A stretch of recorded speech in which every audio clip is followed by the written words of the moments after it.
Alhamdulillahi Rabbil Alamin. Wassallallahu wasallam wa baraka ala nabiyyina Muhammadin wa ala alihi wa ashabihi wa tabi'in wa man tabi'ahum bi ihsanin ila yaumiddin wa sallama tasliman katsira, amma ba'd. Para ikhwan dan akhwat kaum muslimin wal muslimat, a'azzakumullah. Kita masih di pembahasan babun minasyirki an-nadru li ghairillah. Bab di antara kesyirikan adalah bernadar untuk selain Allah. Dan pada bahasan yang lalu, bernadar itu ibadah bukan dari mengawalinya, tapi dalam menunaikannya karena Allah subhanahu wa ta'ala. Yani kalau sudah kadung bernadar, maka menunaikannya itulah ibadah. Kalau mengawalinya tidak, bukan bagian dari ibadah, maka tidak perlu kita memulai nazar. Bahkan naha Nabi sallallahu alaihi wasallam anin nadri, bahkan Nabi melarang dari bernazar. Jadi pujian-pujian Allah kepada orang yang bernazar, yakni orang yang menunaikan nazarnya jika sudah kadung bernazar. Dan hukum menunaikan nazar itu ada 4 hukum, ya. Di antaranya ada yang berhukum haram, ada yang makruh, ada yang mubah, ya. Ada yang apa kemarin? Haram, makruh, mubah, ada yang sunnah. Taib. Qala al-musannif rahimahullah.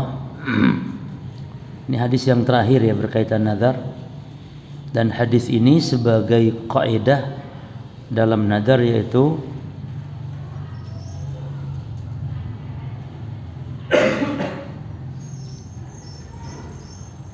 wa fi sahihi an Aisyah radhiyallahu anha,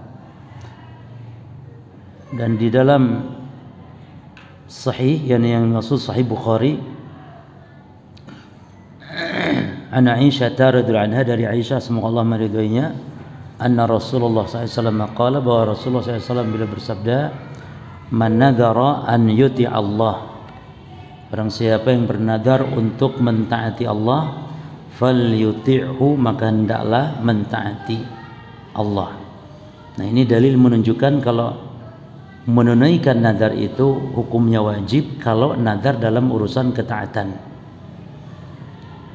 Wa man nadhara an ya'siyallaha fala ya'sihi. Namun siapa yang bernadar untuk memaksiati Allah, maka tidak boleh memaksiatinya. Ini adalah hukum menunaikan nazar. Kalau dalam urusan maksiat maka haram menunaikan nazar tersebut. Namun tetap wajib membayar apa? Kafarat. Taib. Aisyah di sini ada biografinya, hiya ummul mukminin zaujun Nabi sallallahu alaihi wasallam. Aisyah dia adalah ummul mukminin, istrinya Nabi sallallahu alaihi wasallam. Ya. Jadi kata zauj itu kata yang bisa untuk muannas dan mudzakkar sekaligus. Ya. Jadi zauj itu boleh untuk suami, boleh untuk istri. Ya. Jadi tidak di sini zaujatin Nabi enggak, atau zaujatun Nabi enggak, tapi zauj. Jadi zauj itu bisa bermakna suami, bisa bermakna istri.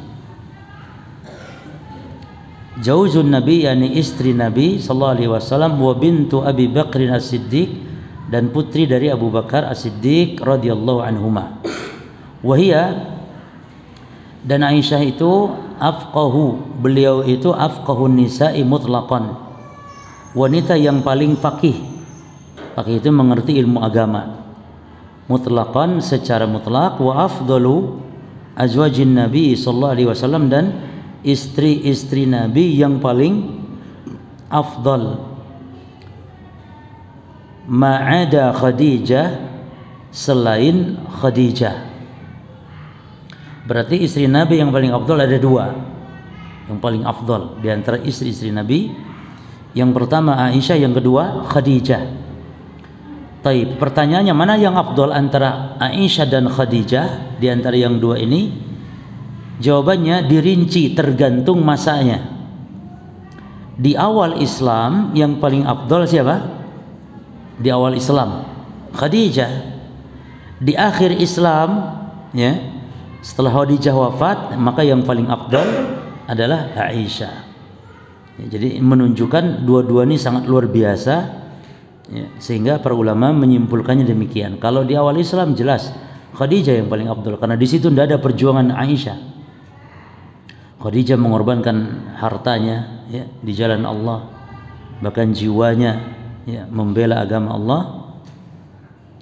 Dan itu terjadi di awal Islam. Adapun setelah Khadijah wafat, maka yang berjuang ya, menegakkan agama Allah, berdakwah dengan ilmunya, bahkan setelah wafatnya Rasul SAW adalah Aisyah radhiyallahu anha. Fafi tafdhiliha 'alaiha khilafun. Ya. Maka di dalam keutamaan fi tafdhiliha 'alaiha khilaf, yakni keutamaan antara Khadijah dan Aisyah ada khilaf ulama mana yang paling afdal. Sebagian mengatakan yang paling afdal mutlak Khadijah, yang paling afdal sebagian mengatakan Aisyah. Nah,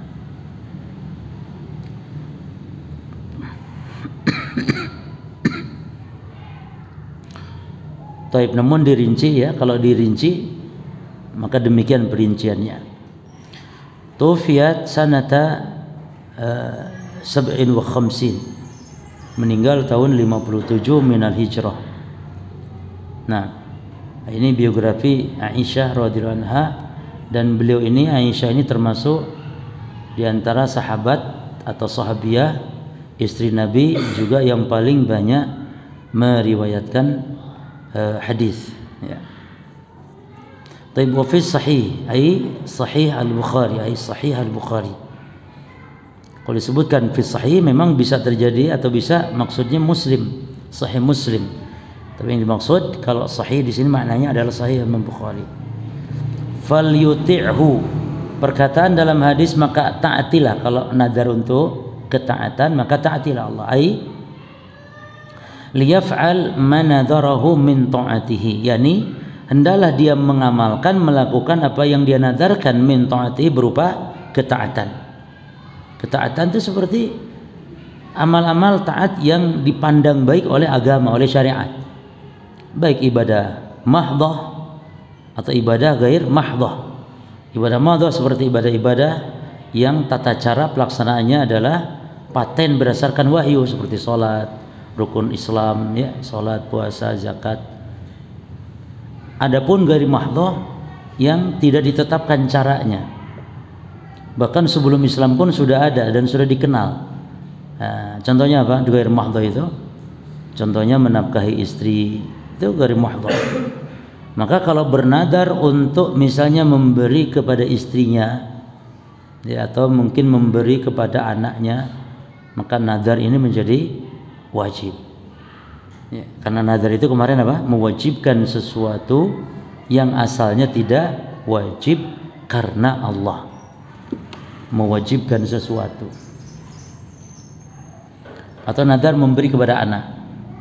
Dan pemberian kepada anak itu ada 3 macam ya. Pemberian al-ataya lil walad itu ada 3 macam, yang kasum ila 3 aqsam. Pemberian pertama al-ataya, pemberian berupa nafkah, menafkahi anak. Maka ini boleh tidak adil.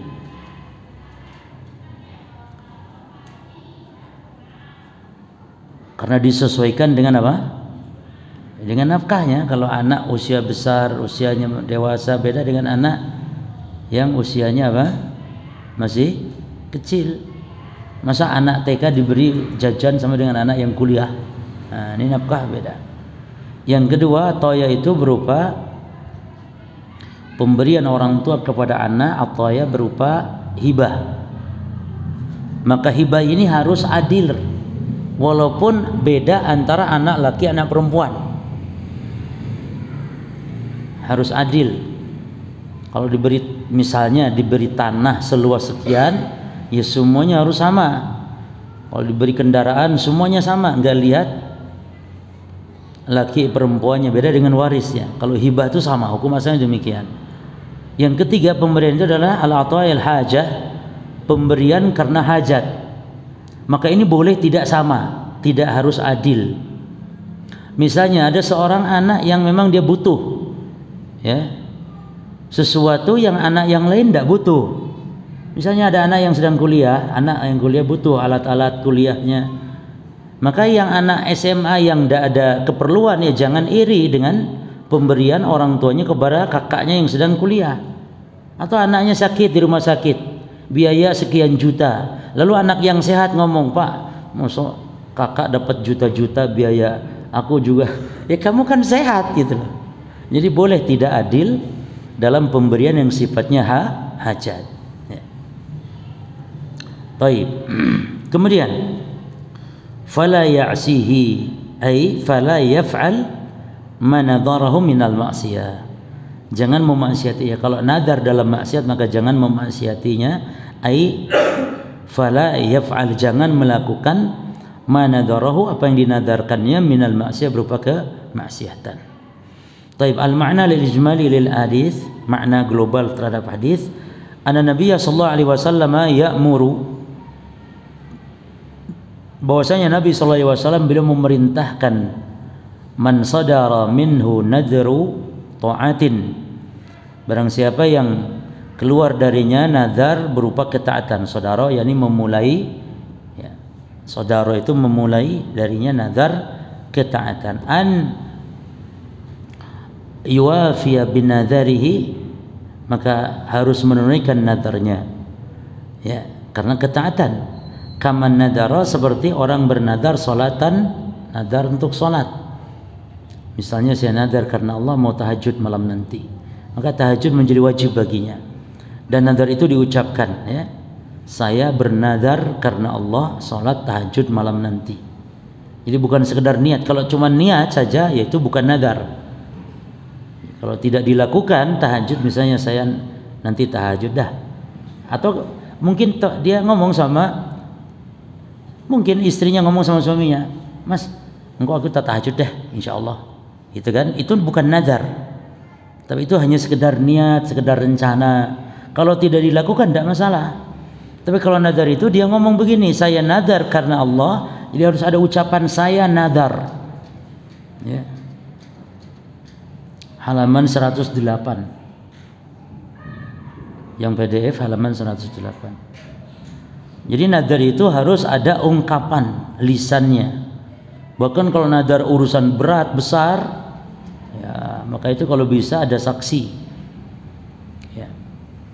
Jadi nadar itu ada ucapan pelafazan, bukan sekedar rencana, bukan sekedar al-qasdu, bukan sekedar niat. Taib. Au ghairu dzalik, ya, au sedekatan, atau sedekah misalnya, au ghairu dzalik, atau yang lainnya.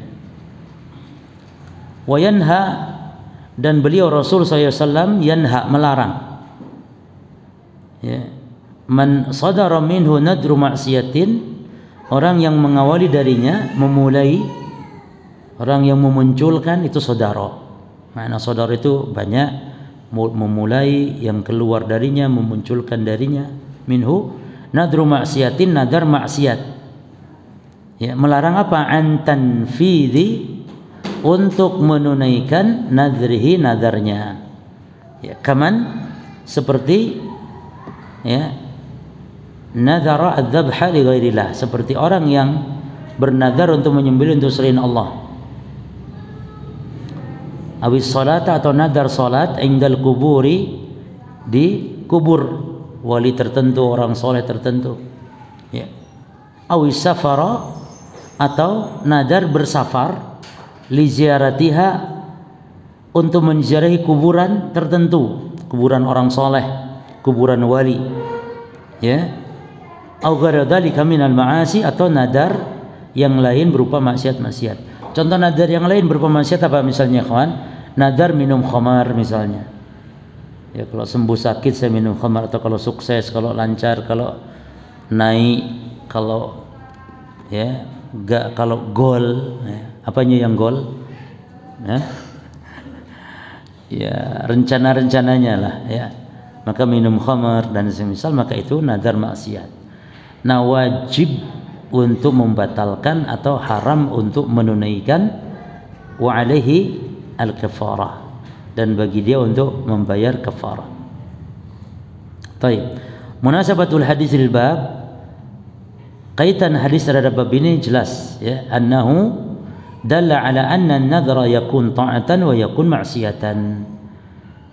Hadis menunjukkan bahwasannya nadar itu bisa berupa ketaatan dan nadar itu bisa berupa kemaksiatan. Taib, apa bedanya nadar kesyirikan dengan nadar maksiat? Setiap nadar kesyirikan adalah maksiat, tapi tidak setiap nadar kemaksiatan harus berhukum syirik. Ya. Kalau nadar kesyirikan itu nadar berupa bentuk beribadah untuk selain Allah, atau menunjukkan nadar untuk orang yang telah meninggal, untuk wali misalnya. Saya nadar menyembelih kambing untuk wali fulan. Saya nadar menyembelih kambing untuk wali fulan. Kambingnya disedekahkan untuk fakir miskin, tapi nadar ini saya persembahkan untuk wali fulan. Nah, ini bukan nadar maksiat lagi, tapi nadar kesyirikan. Ya. Adapun nadar maksiat contohnya yang tadi. Nah, di mana sisi bedanya, ikhwan? Di mana sisi bedanya? Kalau nadar kesyirikan adalah nadar yang ditujukan untuk selain Allah. Tapi kalau nadar maksiat adalah nadar yang ditujukan untuk Allah, tapi dalam perkara maksiat. Contohnya tadi, nadar untuk Allah, sholat di kubur wali. Nadarnya untuk Allah, sholat kok untuk Allah, tapi di kuburan wali. Maksiatnya di mana sisi maksiatnya? Sholatnya itu di kuburan wali. Atau nadar untuk Allah minum khamr, ya, untuk Allahnya ditujukan, tapi minum khamrnya itu, ya. Taib. Itu bedanya antara nadar maksiat dengan nadar asyirik. Fadala ala annahu ibadatun. Maka ini menunjukkan, hadis ini menunjukkan bahwa nadar itu adalah ibadah, ya. Cuman antum harus garis bawah tadi bahwa nadar itu ibadah bukan memulainya, tapi dalam menunaikannya, ya. Kemarin ada kaidahnya, ada yang masih ingat apa kaidahnya? Ya.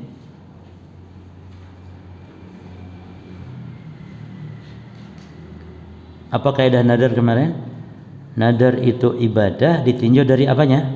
Bi'tibar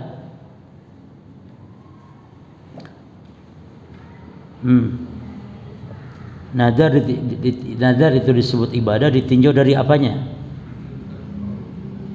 Apa Iwan? Ditinjau dari apanya? Ditujukan untuk Allahnya dan ditinjau dari, nah, ditujukannya untuk Allah dan ditinjau dari penunaiannya.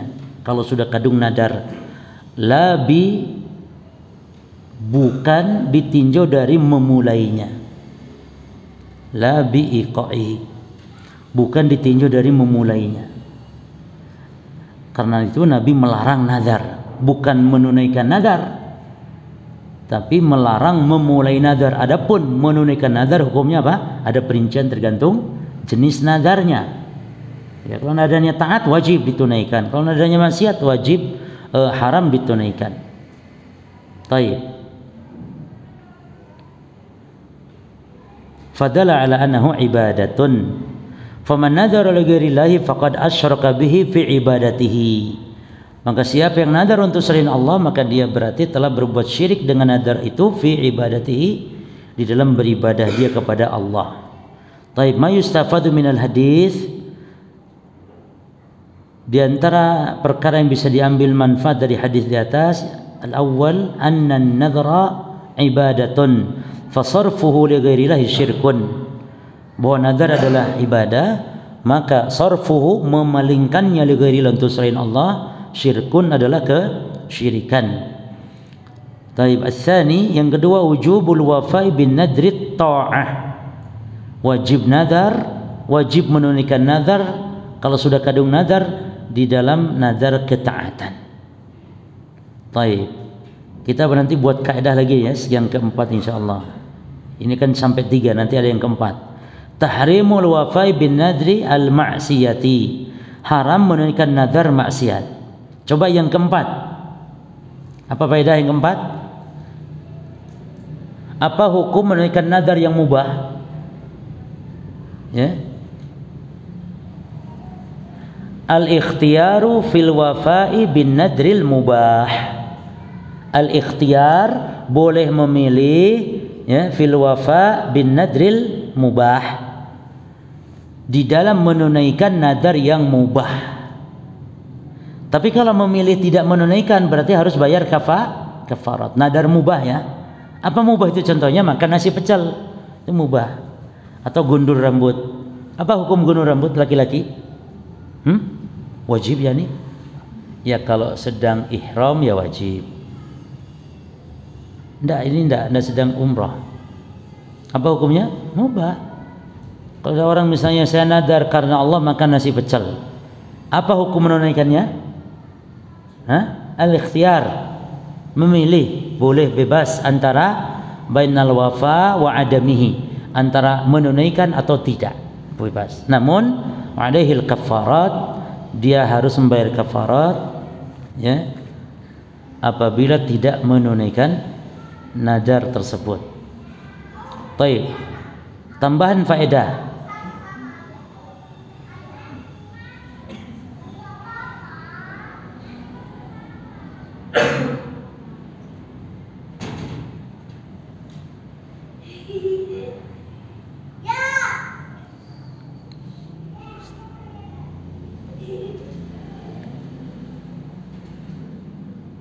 Tambahkan faedah yang keberapa?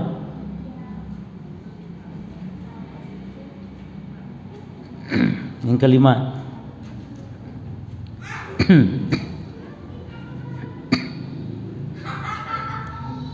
Wujub kafaratun nadri wa huwa kafaratul yamin.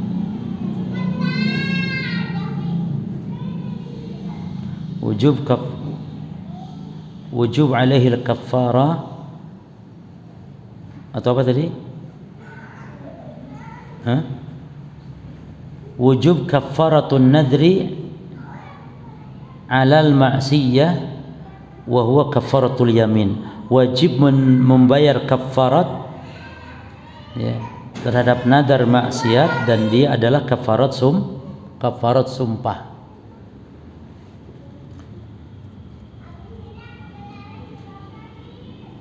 Tapi selesai, kita masuk bab yang baru. Summa qala al-musannif rahimahullah ta'ala, babun minasyirki al-isti'adzatu bi ghairillah. Bab di antara kesyirikan adalah al-isti'adzah, meminta perlindungan bi ghairillah kepada selain Allah. Jadi setiap kata yang terbangun dari kata isti maka bermakna tolab atau meminta ya. Seperti isti'adah, isti'anah, istikharah, istighotsah, apa lagi? Istisqa, talabus suqya, isti'adah, talabul aud, istighotsah, talabul ghaus, isti'anah, talabul aun, istikharah, talabul khair, istikharah. Baik. Maka sama bab ini, babu minasyirki al-isti'adzatu bighairillah. Baik, bab ini kesimpulannya adalah bahwa isti'adzah itu ibadah. Maka tidak boleh dipalingkan untuk selain Allah. Maka siapa yang berlindung kepada makhluk dalam sebuah bentuk perlindungan yang tidak bisa dilakukan kecuali hanya oleh Allah, maka dia jatuh kepada kesyirikan dengan syirik yang besar. Maka minta perlindungan kepada makhluk ya, minta perlindungan kepada makhluk ini Ini sangat berbahaya sekali. Para ulama diantaranya ada yang memasukkan kepada syirik yang besar. Tapi kita bahas dulu saja apa hukum isti'adah kepada selain Allah. Maka ada 3 hukum. Isti'adah, minta perlindungan kepada selain Allah. Yang pertama, syirkun akbar. Hukumnya syirik besar. Bagaimana patokannya berlindung atau minta perlindungan kepada selain Allah yang dia syirik besar? Patokannya apa? Yaitu isti'adatul ibadah. Perlindungan kepada selain Allah berupa ibadah. Yaitu apa? Yaitu berlindung kepada selain Allah dalam kehususan Allah Subhanahu wa ta'ala.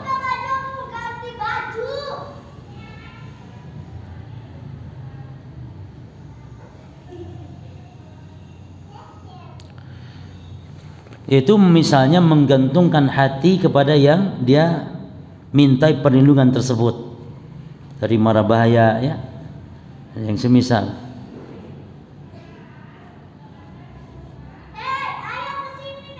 Nah, ini syiriknya syirik besar. Contoh,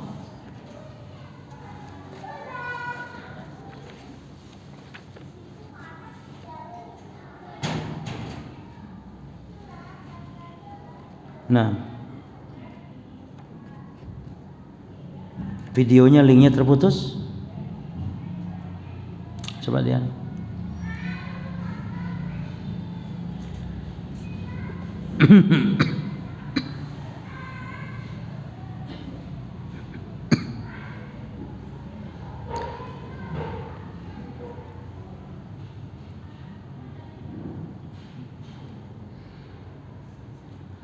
Saya ulangi ya. Syirik besar itu berlindung kepada selain Allah pada perkara yang menjadi kekhususan Allah.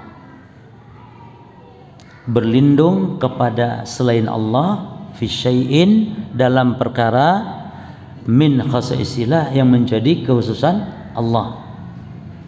Berlindung dari datangnya berbagai bala bencana misalnya, ya, kepada selain Allah, misalnya kepada Nyi Roro Kidul misalnya, ya. Taib. Atau contoh al-isti'adzah bil amwat. Ini yang syirik besar. Minta perlindungan kepada orang mati. Jelas itu, ya, orang yang telah mati didatangi lalu minta perlindungan. Misalnya, wahai Syekh Fulani, wali Fulani, ini sekarang wabah Covid merajalela, tolong lindungi kami wahai Fulani, Syekh Abdul Qadir Jailani misalnya. Amwat, awil jamadat, atau kepada benda mati seperti keris misalnya, ya. Awil ghaibin, atau orang hidup tapi enggak di hadapannya. Misalnya, wahai wali fulan yang ada di negeri Irak, ini kami di Indonesia, enggak nelepon, enggak. Dia berlindung begitu saja kepada al-ghaibin. Jelas ya? Inilah contoh-contoh, ya, al-isti'adzah bighairillah yang hukumnya syirik akbar, ya. Atau berlindung kepada Nyi Roro Kidul dari bencana tsunami misalnya, ya. Wahai Nyi Roro Kidul, lindungi kami masyarakat endi biasanya Tulungagung, ya. Pokoknya yang pesisir-pesisir itulah dari mara bahaya tsunami, ya. Kami percayakan kepada jenengan putri wahai Nyi Roro Kidul. Ini syirik besar ini. Tapi yang kedua, syirkun asghar, minta perlindungan kepada selain Allah, hukumnya syirik kecil.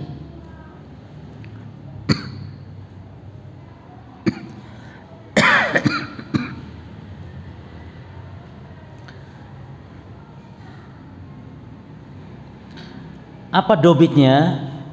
Dobitnya yaitu meminta perlindungan kepada selain Allah dalam perkara yang dia mampu untuk melindungi, ya, namun dengan lafaz yang tidak syar'i. Lafaz yang tidak syar'i. Contohnya,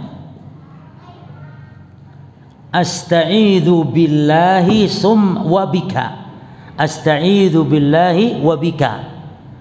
Aku berlindung kepada Allah lalu kepada engkau wahai Pak Polisi, wahai Pak Satpam.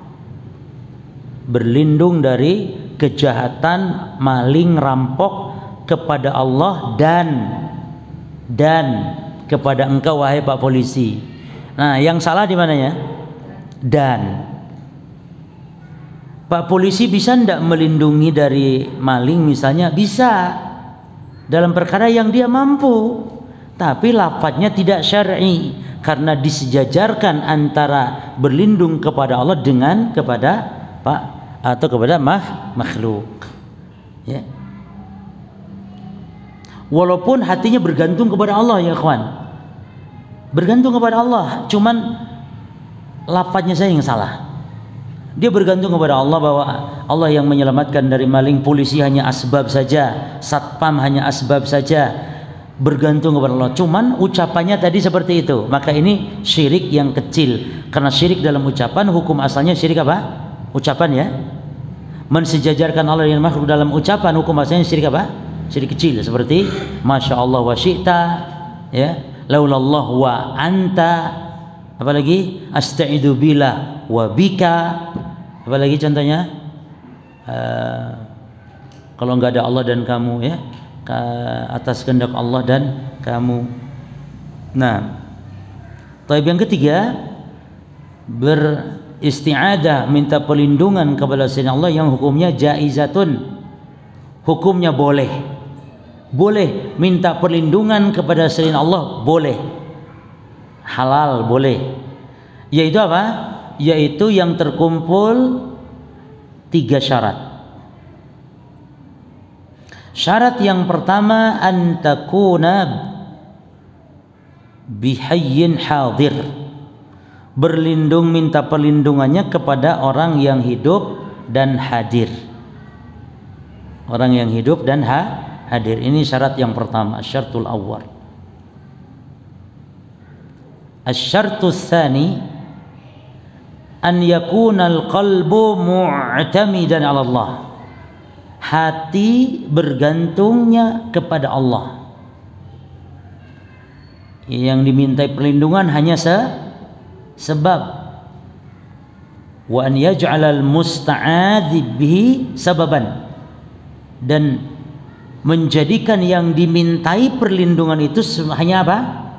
Hanya sebab, ya, hanya sebab. Yang ketiga, asyartu tsalits an takuna fi syai'in maqdurin alaihi, hendaknya yang dimintakan perlindungan itu mampu untuk melindungi. Walaysa min khasaisillah, bukan menjadi kekhususan Allah. Contoh melindungi dari maling itu ya supaya dijaga aman, ya. Tapi kalau berlindung dari datangnya gempa misalnya, supaya gempa nggak jadi datang, ya, atau dari mara bahaya yang lain yang nggak bisa dilakukan kecuali hanya oleh Allah, maka ini jatuh kepada syirik yang besar.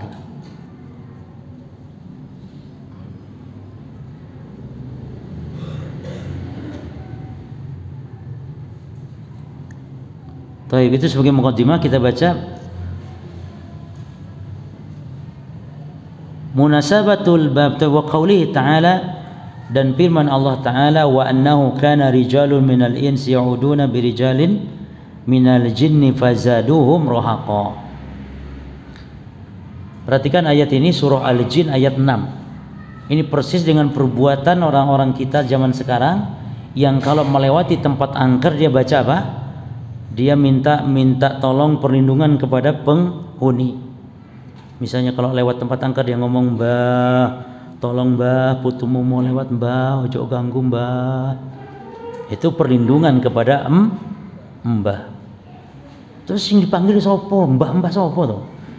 Ya, apa mbah Kermi, apa mbah Brewo kata.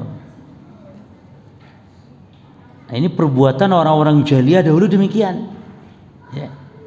Dan hati-hati loh para jamaah sekalian, itu syiriknya syirik, bisa syirik besar, itu syirik yang tersembunyi. yakni takut kepada selain Allah sehingga berlindung kepada sesuatu yang dia takutkan tersebut. Ya, takut kepada penghuni lembah atau penghuni gunung, ya, dan berlindung karena ketakutan. Maka ini al-khauf as-sir. Ini takut yang tersembunyi, hukumnya syirik akbar, hukumnya syirik besar. Ya. Baik. Saya akan jelaskan dulu ayat ini, ya. Dan bahwasanya wa qouli ta'ala, dan firman Allah Ta'ala, wa annahu, dan bahwasanya kana rijalun minal ins, dahulu orang-orang dari golongan manusia ini ya'udun, minta perlindungan berijalin kepada rijal, laki-laki, orang-orang, wis anggap orang aja ya, minal jin, dari golongan jin. Jadi sebenarnya kalau jin itu bukan orang ya, ya jin. Tapi apa? Kalau orang, kita manusia kan orang. Kalau jin apa? Nih kita wong, nih jin. Jadi nanti kalau nanya berapa orang jinnya, salah ya, berapa jin gitu kan? Bukan berapa orang. Sama hanya malaikat, ya. Malaikat juga berapa orang itu, ya kurang tepat. Apalagi Allah, ada juga orang yang keliru. Allah adalah orang yang telah menciptakan langit dan bumi. Maksudnya jangan disebut orangnya. Allah adalah zat yang telah menciptakan langit dan bumi. Gitu. Jadi ayat ini menjelaskan kepada kita tentang kebiasaan Arab jahiliyah yang kalau singgah idza nazalu manzilan, kalau singgah di sebuah tempat, qalu, mereka akan membaca na'udzu bi'azimin, kami berlindung kepada penguasa tempat ini, au bi sayyidi hadzal wadi, atau penguasa lembah ini, ya. Nah, sebagaimana dijelaskan oleh Ibnu Abbas radhiyallahu anhu. Jadi ini adalah keterkaitan dengan kebiasaan orang-orang Arab jahiliyah. Taib. Nah, ikhtilaf para ulama, perhatikan ya, makna dari fazaduhum rohaqa. Antum catat ini, kalau ini faedah penting antum catat. Enggak ada di kitab Syekh di sini. Antum catat. Ikhtilaf para ulama tentang makna firman Allah fazaduhum rohaqa. Apa artinya? Kita terjemahkan dulu. Fazaduhum rohaqa, maka semakin bertambahlah mereka rohaqa. Ya. Wa nahu kana rijalun minal ins ya'uduna birijalin minal jin, dan bahwasanya dahulu ada laki-laki dari golongan manusia berlindung kepada laki-laki dari golongan jin, fazaduhum rahaqa, maka mereka bertambah rahaqa, durhakanya. Ini terjemahan biasanya begitu, tapi nanti dalam penafsirannya ada khilaf para ulama. Baik, kepada dua pendapat. Apa arti jadi rohako ini? Terjemahan biasanya apa tadi? Mereka bertambah durhaka. Rohako itu ya. Nah, cuman dalam tafsirannya ada dua pendapat, dua qaul, dua penafsiran. Baik. Penafsiran yang pertama, fazaduhum rohako, adalah zadal jinnul insa rohako.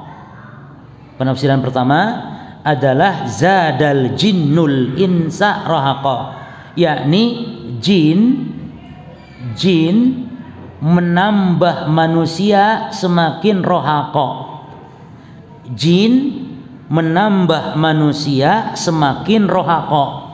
Makna rohaqa di sini maknanya al-khauf, maknanya takut, bukan durhaka, takut. Kalau diartikan jin membuat manusia semakin rohako. Jadi manusia semakin apa? Semakin takut. Makna yang kedua,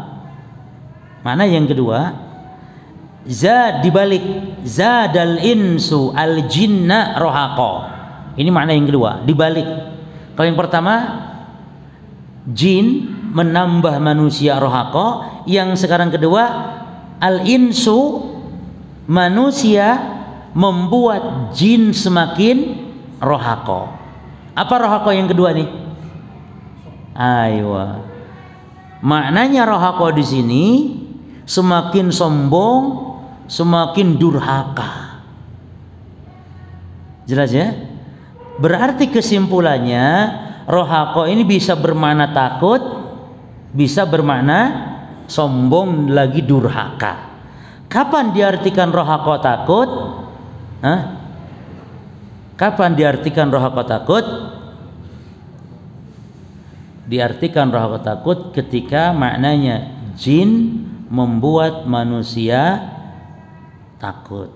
Sebaliknya kapan diartikan durhaka? Dibalik, manusia membuat jin menambah sombong. Jadi kita berlindung kepada jin atau manusia berlindung kepada jin, itu sebenarnya jin itu terheran-heran. Karena sebenarnya jin itulah yang takut pada kita sebenarnya. Tapi ketika manusia pada berlindung kepada jin, jin semakin sombong. Loh, ternyata mereka takut toh sama saya. Ya wis, tambah angkuh dia. Ya. Dan kita manusia semakin berlindung kepada jin, maka kita semakin apa? Semakin takut akhirnya. Ya. Baik. Mana tafsiran yang tepat? Nah, inilah yang disebut dengan khilaf tanawu' namanya. Khilaf yang beraneka ragam seperti ini dalam penafsiran, ini kalau tidak saling menafikan maka semuanya boleh dipakai. Maka kata Syekh bin Baz, wa kilal ma'na ini haqqun. Dua-dua masing-masing makna ini benar. Mau diartikan pertama boleh, ditafsirkan kedua juga boleh. Dan ingat dalam Quran ada sistem penafsiran itu begitu ya. Jangan heran. Jadi ada ayat yang ditafsirkan dengan 2, 3, 4, 5 penafsiran. Kalau memang benar semuanya kita pakai. Maka apabila manusia berlindung kepada jin, ya, maka dia semakin sombong jin itu, semakin takabur. Sebaliknya manusia semakin apa? Semakin takut. Jadi dari pihak jin semakin sombong, dari pihak manusia semakin takut. Baik. Penafsiran seperti ini apa namanya? Penafsiran khilaf tanawu. Contoh khilaf tanawu itu juga adalah khilaf keanekaragaman zikir-zikir yang diajarkan Nabi ya. Zikir ba'da sholawat itu subhanallah ada belasan. Padahal dibaca satu itu sudah cukup sebenarnya. Ya, hanya saja kalau waktunya memungkinkan boleh tidak dibaca semua? Boleh. Tapi kalau tidak memungkinkan waktunya cukup baca satu saja, pilih. Dan kita baca semuanya secara bergantian. Itu namanya khilaf tanawu' itu. Termasuk adkar ruku, adkar sujud, adkar istiftah. Itu kan aneka ragam. Kita pilih salah satu ya, dibaca secara bergantian. Termasuk dalam masalah penafsiran. Baik. Kita baca penjelasan dari Syekh Hafizullah Ta'ala. Munasabatul bab kitab tauhid. Kaitan bab ini terhadap kitab tauhid. Ya, ini di antara kesyirikan adalah berlindung kepada selain Allah. Anna fihi bayana naw'in min an-naw'i syirk. Bahwa di dalam bab ini terdapat penjelasan jenis di antara jenis kesyirikan. Al-munafi li tauhid, yang mana kesyirikan ini menafikan tauhid. Kalau menafikan tauhid berarti syirik apa? Syirik besar. Taib. Apakah hukumnya harus syirik besar semuanya? Tidak. Tadi sudah kita jelaskan. Berlindung kepada selain Allah ada berapa hukum? Ada 3. Syirik besar, syirik kecil, dan boleh. Ya. Boleh. Contoh yang boleh itu adalah berlindung kepada polisi. Ya Pak Polisi, tolong jaga rumah saya. Nanti saya berapa biayanya, kan itu. Kan rumah saya ini banyak harta karunnya. Jadi datang ke hadapan Pak Polisi untuk bisa melindungi, berlindung.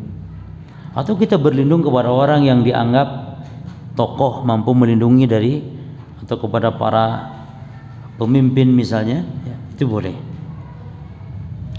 Al-isti'adzatu lughatan mana? Wa huwa al-isti'adzatu bi ghairillah, yang mana dia adalah meminta perlindungan kepada selain Allah, liyuhdara wa yujtanab, agar dihindari dan agar dijauhi dari segala mara bahaya. Liyuhdar wa yujtanaba. Taib, al-isti'adzatu lughatan, isti'adah secara bahasa artinya al-iltija'u wa al-i'tisamu wa at-taharruzu. Ini secara bahasa, ya, yang mana artinya sama semuanya. Al-iltija ya perlindungan, al-i'tisam ya perlindungan, at-taharruzu ya perlindungan. Itu loh jemaah. Tapi kalau antum mau bedakan boleh, asal punya bahasa Indonesia, punya ndak sinonim dari perlindungan? Al-i'tisam itu penjagaan, al-i'tisam, al-ismah minal fitnah, terjaga dari fitnah, juga terpelihara, itu boleh maknanya. Berarti kalau kita mau gandengan apa? Perlindungan, penjagaan dan pemeliharaan. Wa haqiqatuha, dan hakikatnya apa arti al-isti'adzah? Arti al-iltija, al-i'tisam wa taharruz, hakikatnya adalah al-harabu min syai', berlari dari sesuatu, takhafuhu yang ditakuti, ila man ya'simuka min, kepada yang mampu melindungi darinya. Ini secara bahasa, secara istilah demikian. Adapun kalau secara istilah hakikatnya ini dia, al-harabu min syai'in takhafuhu ila man ya'simuka minhu. Baik. Berlari dari sesuatu yang engkau takuti kepada orang yang bisa melindungimu darinya. Ini larinya kemana? Kepada orang yang bisa melindungi, gitu. Ya'udhun, apa ya'udhun? Yani mereka berlindung, bi ayyaqula ahaduhum, yani salah seorang dari mereka mengatakan, idza amsa, ya, apabila sudah masuk waktu petang, biwadin, di sebuah lembah, wa khaufa minal jin, dan khawatir takut kepada jin, berlindung dengan ucapan a'udzu bi sayyidi hadzal wadi min sufaha'i qaumihi. Jadi begitu ucapan Arab jahiliyah dahulu. Aku berlindung kepada tuannya lembah ini, min sufaha'i qaumihi, dari gangguan orang-orang bodoh dari kaum, yakni jin yang ada di lembah ini. Ya, jadi gangguan-gangguan dari orang-orang bodohnya, ya, dari jin maksudnya yang ada di lembah ini. Rohakon, nah arti rohakon itu bisa khaufan au isman. Kalau khaufan dimaksudkan kepada siapanya? Manusianya. Kalau isman wa tughyanan wa takabburan, itu boleh tambahkan maknanya. Antum boleh tambahkan isman, terus wa tughyanan, durhaka, melampaui batas, wa takabburan, takabbur, ya, apalagi. Nah, itu bi'tibaril jin, ditinjau dari jin, atau yang dimintai perlindungan dari golongan jin. Taib, al-mana al-ijmali lil ayah, makna global atas ayat ini. Anallah subhanahu yukhbiru, bahwasanya Allah subhanahu wa ta'ala mengkabarkan, anna ba'dal ins, bahwasanya sebagian manusia, sebagian orang, yalji'una ila ba'dil jin, berlindung kepada sebagian jin, ya, berlindung kepada sebagian jin untuk apa? Agar li tu'amminahum mimma yakhafun, agar mereka memberi keamanan dari apa yang mereka khawatirkan.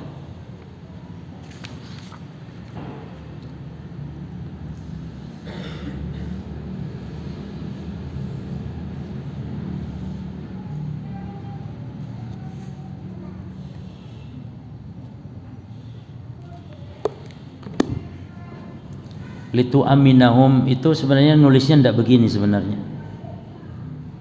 Litu aminahum, Jadi pakai wawu yang ada hamzahnya, litu'amminahum. Kalau ini bacanya lita'manahum, ya.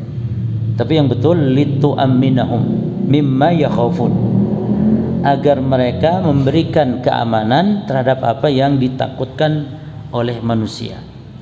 Wa anna al maltaja'a bihim, dan bahwasanya berlindungnya manusia bihim kepada jin, zadu, ya, jadu al multaji'ina khaufan, semakin menambah orang yang berlindung tadi khaufan, takut, ya, badala an yu'aminuhum, daripada membuat mereka merasa aman. Itu. Jadi semakin datang ke dukun itu bukan semakin tenang, kita semakin khawatir, ya. Bukan semakin tenang, enggak, semakin takut. Kita juga takut oleh dukun tersebut akhirnya. Berlindung kepada dukun itu, ya, takut didatangi lagi jin-jin yang lain, sihir-sihir yang lain. Bukan malah semakin merasa aman kita ini. Berlindung kepada jin bukan semakin aman, tapi semakin merasa takut. Wa hadza mu'amalatun lahum, ya, bi naqidin qasdihim wa uqubatun minallahi lahum, ya. Dan ini adalah mu'amalatun lahum bi naqidin qasdihim.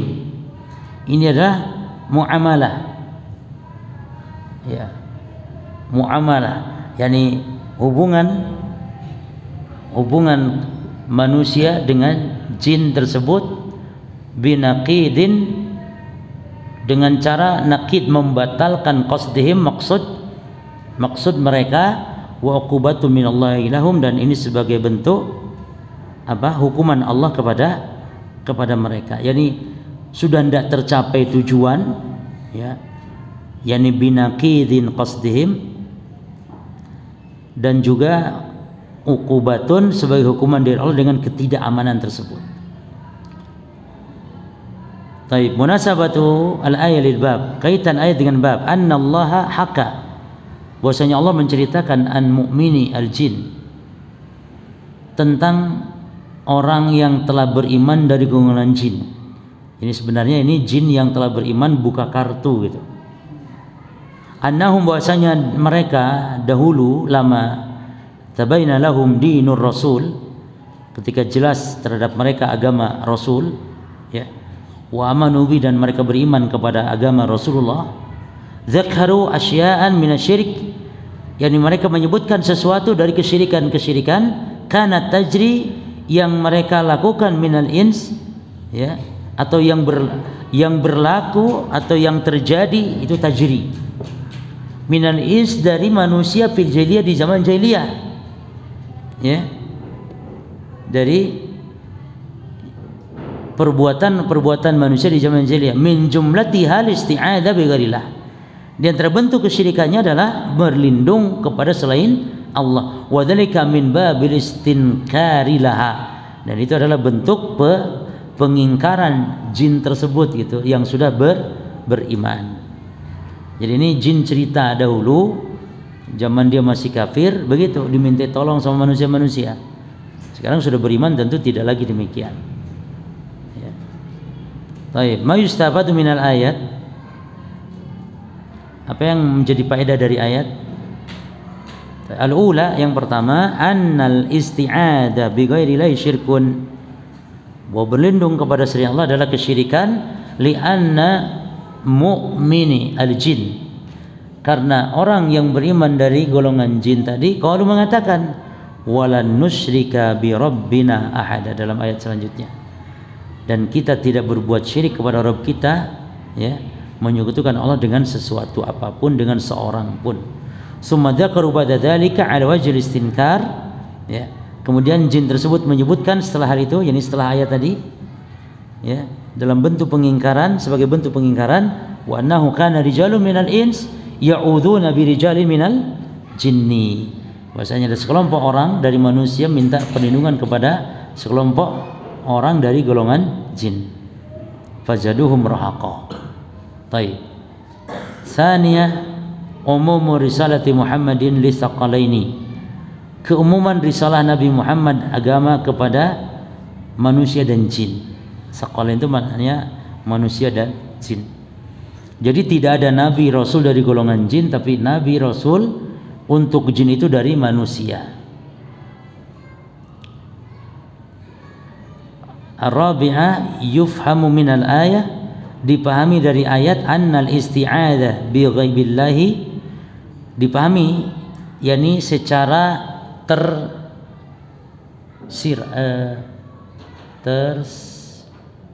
tersirat ya. Yufham itu secara secara tersirat ya. Kalau secara tersurat kan apa teks dohirnya ya. Nah sebaliknya berarti secara tersirat itu yufham.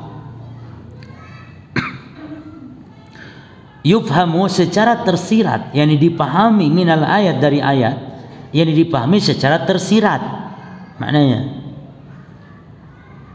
annal isti'adzata billah, bahwa berlindung, minta perlindungan kepada Allah itu turithu quwwatan wa amna. Ya. Turithu quwwatan, membangkitkan kekuatan dan keamanan. Karena berlindung kepada jin apa? Menimbulkan apa? Menimbulkan kelemahan, ketakutan. Berarti mafhumnya secara tersiratnya gitu. Sebaliknya berarti minta perlindungan kepada Allah turithu quwwatan wa amana ya. Mengakibatkan turithu itu mewariskan, mengakibatkan, menimbulkan, apa lagi? Menghasilkan, itu sama makna. Quwwatan wa amna. Tambahkan faedahnya.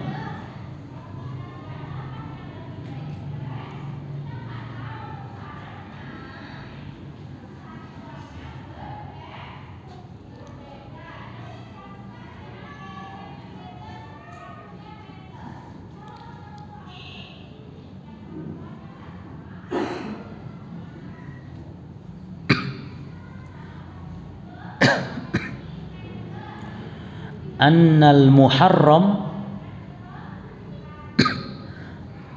walau kana fihi naf'un, bahwa perkara yang haram kalaupun di situ ada manfaatnya, la yadulu ala jawazi, tidak menunjukkan bolehnya al-istifadati minhu, tidak menunjukkan bolehnya untuk menggunakannya atau mengambil manfaat darinya.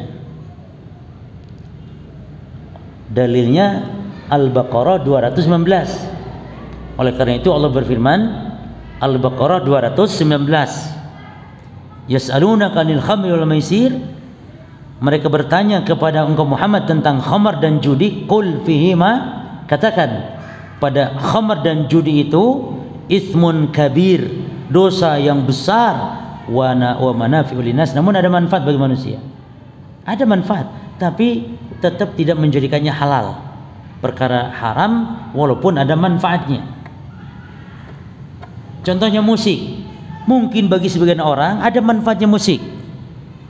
Ya. Ada orang mungkin dengan musik ada manfaat. Kalau susah tidur bisa jadi gampang tidur misalnya, itu kan manfaat. Misalnya, tetap haram walaupun ada manfaatnya.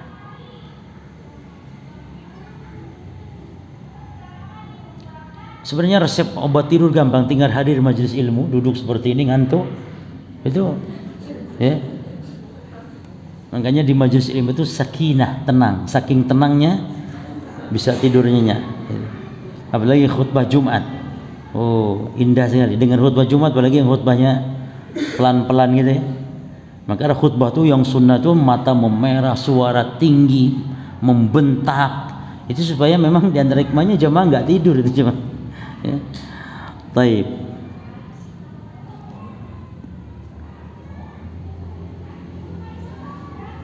Jadi kalaupun berlindung kepada jin ada manfaatnya gitu ya. Jadi tetap tidak diperbolehkan karena mudaratnya lebih besar.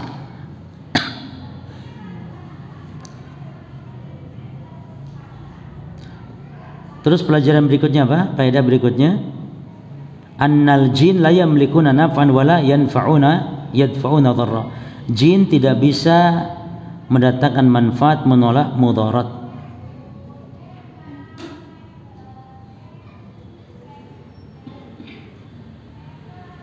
Dari ayat ini surah Jin dapat diketahui ya, annal jin minhumul kuffar, jin itu ada yang kafir, wa minhumul usah, ada jin yang pelaku maksiat yakni muslim tapi pelaku maksiat, wa minhumul al-mubtadi'un, dan ada jin juga ahli bid'ah, yakni jin itu memiliki aliran-aliran yang beraneka ragam dalam hidupnya, dalam beragamanya. Dalilnya surah Jin ayat yang ke-100 ayat yang ke-11-nya. Apa katanya? Kunna tara'iqa kidadan. Kami memiliki ya jalan yang berbeda-beda. Itu ayat yang ke-11-nya di surah Jin. Jadi jin itu ada jin yang Mu'tazilah, ada jin Jahmiyah, ada jin ahli sunnah, ada jin salafi ya, ada jin ahli bid'ah syariah, ada jin yang ikut ormas ini ormas itu, bahkan ada jin yang juga pakai seragam ya, ikut aliran itu. Taib, yang suka bubarkan kajian ya juga ikut-ikutan itu karena memang dia mengikut, walaupun tidak harus seperti itu, misal pakai seragam, tidak ada seragamnya, cuman ikut ya, membela, membantu. Ada jin yang salafi ahli sunnah, dia menghadiri kajian-kajian, majlis-majlis ilmu ya. Taib, ala kulli hal dia beraneka ragam alirannya. Berdasarkan apa dalilnya tadi? Surah Jin tadi bisa dilihat di ayat yang ke-11-nya. Taib, berikutnya qala al-musannif, cukup kayaknya, dari Khawla binti Hakim. Qalat, taib, saya baca satu hadis ini ya. Wa an Khawlah binti Hakim qalat sami'tu Rasulullah sallallahu alaihi wasallam yaqul. Dari Khawlah binti Hakim dia berkata, aku mendengar Rasulullah SAW bersabda, man nazala manzilan faqala, siapa yang singgah di sebuah tempat. Manzilan ini umum, nakirah fi siyaqi syarti, itu kaidah bahasa Arabnya. Nakirah dalam konteks kalimat syarat. Man, barang siapa, itu kalimat syarat, barang siapa. Lalu manzilannya umum, tanwin, nggak ada alif lamnya, nakirah istilahnya. Maka ini berfaedah umum, artinya tempat apapun, mau udara, darat, laut, dasar laut, manapun tempat pokoknya. Ya, faqala, lalu membaca, a'udzu bikalimatillahi tammati min syarri ma khalaq. A'udzu bikalimatillahi tammati. Aku berlindung dengan kalimat Allah yang sempurna. Min syarri ma khalaq, dari kejahatan yang diciptakan atau yang tercipta. Lam yaduruhu syai'un, maka tidak ada yang memudaratkan sesuatu pun. Hatta yarhala min manzilihi dzalik, sehingga dia meninggalkan, yarhala itu meninggalkan dari tempatnya tersebut. Rawahu Muslim, hadis diriwayatkan oleh Imam Muslim. Nah, disinilah keindahan Islam para jamaah. Jadi Allah itu kalau melarang sesuatu mesti ada gantinya. Mesti. Allah haramkan judi, ada gantinya. Boleh berlomba sambil bertaruh dalam lomba tertentu. Lomba balap kuda, balap unta, dan apa? An-nasl. Yani lomba main pedang, main tombak dan semisal, yang mana ini adalah untuk mengantarkan kepada keterampilan-keterampilan jihad. Tapi jangan main kias, nggak boleh kias-kiasan. Hanya 3 ini aja. Misalnya balap kuda diganti balap mobil, boleh ndak taruhan? Judi kalau balap mobil, ya. Atau balap apa? Kan untuk jihad juga, tank wajah. Apa? Tank wajah itu betul lah bahasanya? Apa? Tank wajah itu apa jemaah? Dabbabah itu loh yang rodanya ada rantainya begini nih, tank, ya sudah tank itu. Lomba balap tank untuk jihad, tidak boleh. Ya, karena itu adalah, nah yang dibolehkan oleh ulama adalah dalam hal ilmu, ya, lomba ilmu, lomba baca Quran, lomba itu boleh, walaupun taruhan. Ya. Ini la sabaqa, sabaqa itu adalah berlomba pakai taruhan namanya. Jadi sabaqa itu berlomba pakai taruhan, itu boleh. Kata Nabi, la sabaqa illa, tidak boleh berlomba pakai taruhan kecuali, itu terjemahnya. Nah, kecuali fi al-khuf, ya, balap kuda, balap unta, ya, balap kuda. Dan sebagian ulama ada yang mensyaratkan, memang syaratnya harus ada muhallil katanya. Harus ada satu yang tidak ikut bertaruh tapi main.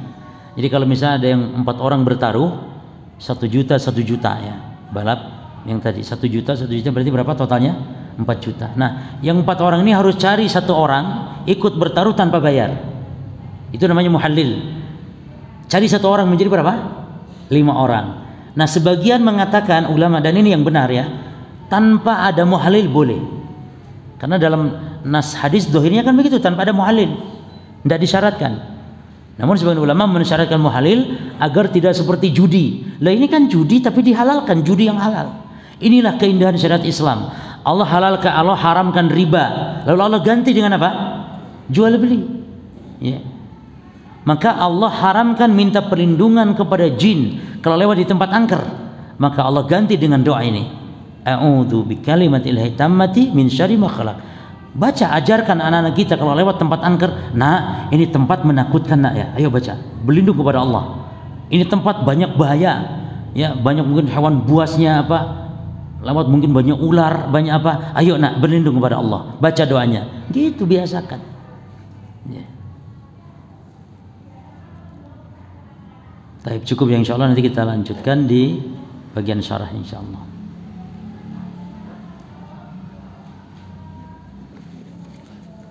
Baik, ada pertanyaan. Oh, Anda pakai camat, bisa baca itu?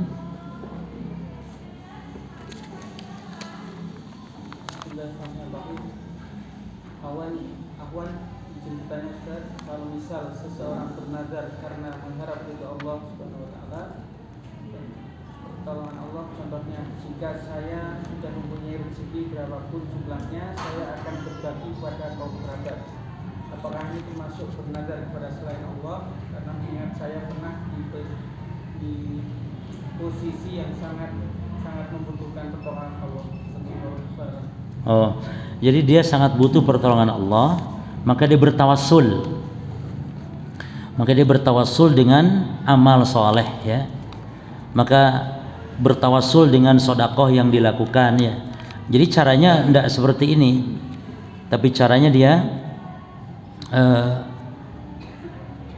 bersedekah dulu kepada fakir miskin, lalu sudah bersedekah boleh dia bertawassul, ya Allah dengan sedekahku ini yang mengharap dengan sedekah karenamu ya Allah, maka berilah pertolongan, ya, berilah perlindungan, pertolongan. Adapun kalau yang ditanyakan dalam pertanyaan ini adalah dia punya kebutuhan untuk minta perlindungan gitu ya kepada Allah dari mara bahaya, lalu dia bertawassul dengan bernadar. Bertawassul dengan bernadar.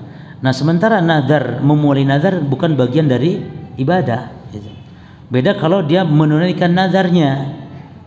Menunaikan nadar untuk Allah itu ibadah, maka boleh bertawassul dengannya, dengan beribadah tersebut. Jadi boleh bertawassul dengan ibadah yang dilakukan. Adapun seperti ucapan tadi, maka dia bertawassul dengan bernadar, dengan memulai bernadar. Nah, itu maka tidak diperbolehkan. Ustadz mohon nasihat, bagaimana sikap kita yang benar dalam menghadapi pesta demokrasi pemilu yang sudah semakin dekat. Taib, ya, seorang ahli sunnah, seorang salafi, ya, tidak disibukkan dengan hal-hal yang demikian, Karena kalaupun harus kita sibuk dengan hal demikian ketika ada sifatnya darurat. Nah, selama belum ada sifat darurat seperti itu maka kita tidak disibukkan. Dan ini bukan berarti berpartai, enggak. Maksudnya hukum nanti mencoblos, memilih dan yang semisal. Dan kalaupun nanti ada sifatnya yang sifat darurat maka kita berdalil dengan mengambil kemudorotan yang paling ringan. Ya, sebagaimana kita ketahui bahwa memilih pemimpin dengan cara seperti ini adalah tidak sesuai dengan syariat. Ya, yakni memilih setiap orang masing-masing memiliki suara tanpa dibedakan dengan kedudukan orang, karena Islam itu memperhatikan kedudukan manusia. Orang yang berilmu berbeda dengan orang yang tidak berilmu. Adapun dalam sistem seperti ini semua manusia sama, yang punya satu suara. Harusnya ulama itu punya 1 juta suara. Ulama 1 juta suara, gitu kan? Orang yang gila nggak punya suara harusnya karena gila. Tapi dalam sistem kita kan sedikit yang miring pun ininya masih bisa punya suara. Suatu lagi sama dengan profesor kan suaranya kan? Baik. Ya, tapi semoga Allah memilihkan ya, atas takdir Allah memilihkan pemimpin yang baik. Tentu kita berdoa.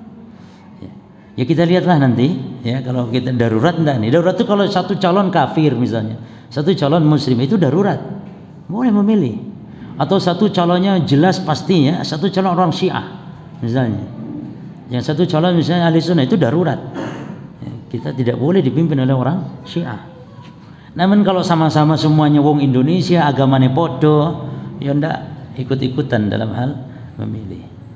Baik. Wallahu taala alam. Cukup, ada yang lain? Tambahan? Tafadhal. Di hadis yang terakhir tadi man nazala manzilan di izin nakirah di syiar. Nah. Yang belakangan lam yakuru syai'un, apakah izin nakirah di syiar juga? Oh, mantap pertanyaannya. Ya. Bagus ya. Jadi di sini ada 2 nakirah. Yang pertama man nazala manzilan, manzilannya nakirah fi saqi syarat. Umum, semuanya maknanya umum. Cuman di sini berarti maknanya tempat apapun ya. Yang kedua ada nakirah lagi, yaitu lam yaduruhu syai'un. Oh, syai'un itu nakirahnya nakirah itu. Nakirah yang paling nakirah itu karena sesuatu. Berarti apa saja yang memudaratkannya, baik manusia, baik jin, binatang, buas ya. Apa saja bahaya itu. Maka ini luar biasa. Maka tempat itu dianggap angker, banyak hewan buasnya atau yang lainnya, berlindung kepada Allah dengan doa ini. Jadi syai'un yang kedua yakni umum dari kejahatan apapun. Adapun yang pertama nakirahnya adalah, nah nakirahnya yang kedua dalam konteks kalimat apa? Lam itu kalimat nafi. Jadi nakirah fi siyaqin nafi kalau yang kedua. Konteks nakirah dalam konteks kalimat negatif, yakni lam, artinya tidak ada sesuatu pun, tidak ada, ini nafi. Adapun yang pertama syarat ya. Ini siak-siak atau konteks-konteks kalimat dalam bahasa Arab dan ini memiliki kaidah-kaidahnya ya. Baik. Demikian wallahu a'lam bishawab. Khair. Subhanakallahumma bihamdika asyhadu an la ilaha illa anta astaghfiruka wa atubu ilaik. Assalamualaikum warahmatullahi wabarakatuh.